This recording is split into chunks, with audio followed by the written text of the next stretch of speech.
Continuation of Zina the Warrior's Dawn. Chapter 4. The Trials. The air inside the cave was thick with anticipation as Zina stood on the other side of the chasm, her heart still pounding from the exertion.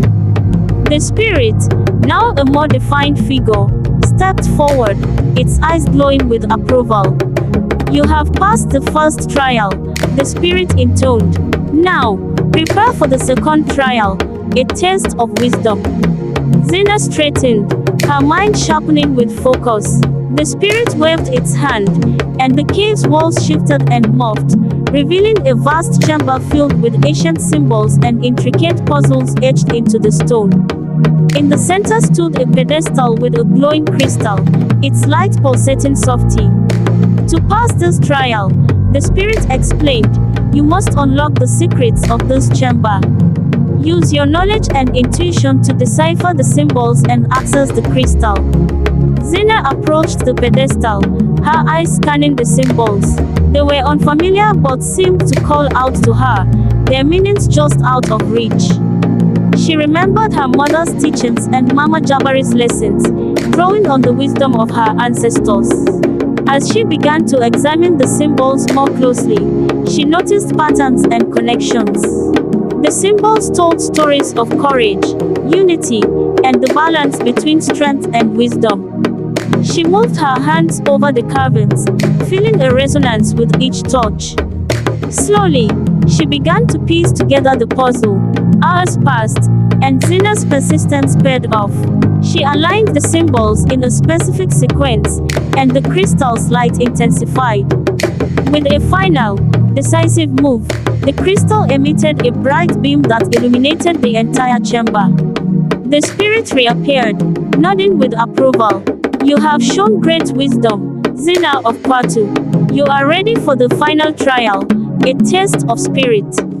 The cave shifted once more, and Zina found herself in a vast, open space under a starlit sky. The ground beneath her was firm, but the air felt charged with energy. The spirit stood before her, now towering and majestic, its presence filling the space with an ethereal glow. "This trial will test your inner strength," the spirit said. "You must face your greatest fears and overcome them. Only then will you be worthy of Nyoka." Zina took a deep breath, stilling herself. She closed her eyes and focused, allowing the energy around her to guide her. When she opened her eyes, she was no longer alone. Before her stood a vision of her deepest fears: failure, doubt, and the loss of her loved ones. Each fear manifested as a shadowy figure, advancing toward her with menacing intent. Zina felt a surge of panic, but she remembered Oceano's words about true strength coming from within. She stood her ground, facing each fear head-on. She confronted the shadow of failure, recalling her training and achievements. The shadow wavered and dissipated. Next, she faced the shadow of doubt, remembering her parents' love and the support of her village. She spoke words of affirmation and belief in herself, and the shadow of doubt dissolved. Finally, she faced the shadow of loss, the most painful of all. Tears welled in her eyes as she thought of her parents and the possibility of losing them. But then she remembered their teachings, their strength, and their hope for her future. She embraced the shadow, acknowledging her fear and transforming it into a source of strength. The shadows vanished, and Zina stood alone, her spirit renewed and unbroken. The spirit reappeared, its eyes filled with pride. "You have faced your fears and emerged victorious," it said. "You are truly worthy. Nyoka awaits you." The ground before Zina split open, revealing a hidden chamber. In the center of the chamber lay the legendary sword Nyoka, its blade gleaming with an inner light.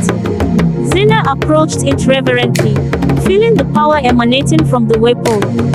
She grasped the hilt, and as she did, the sword's light enveloped her, filling her with its strength. She felt a deep connection to her ancestors and the land, their voices guiding and encouraging her. With Nyoka in hand, Zina emerged from the cave, her heart filled with determination and purpose. She returned to Kwatu, where the villagers awaited her with bated breath. As she stepped into the village center, a cheer rose up, filling the air with joy and hope. Mama Jabari stepped forward, her eyes shining with pride. "You have done it, Zina," she said. "You are the daughter of the sword. Your journey is just beginning, but you have already shown the strength and wisdom needed to lead us." Zina nodded, her resolve stronger than ever. She knew that the path ahead would be challenging, but with Nyoka by her side and the support of her village, she was ready to face whatever came her way. The prophecy was unfolding, and Zina was prepared to embrace her destiny.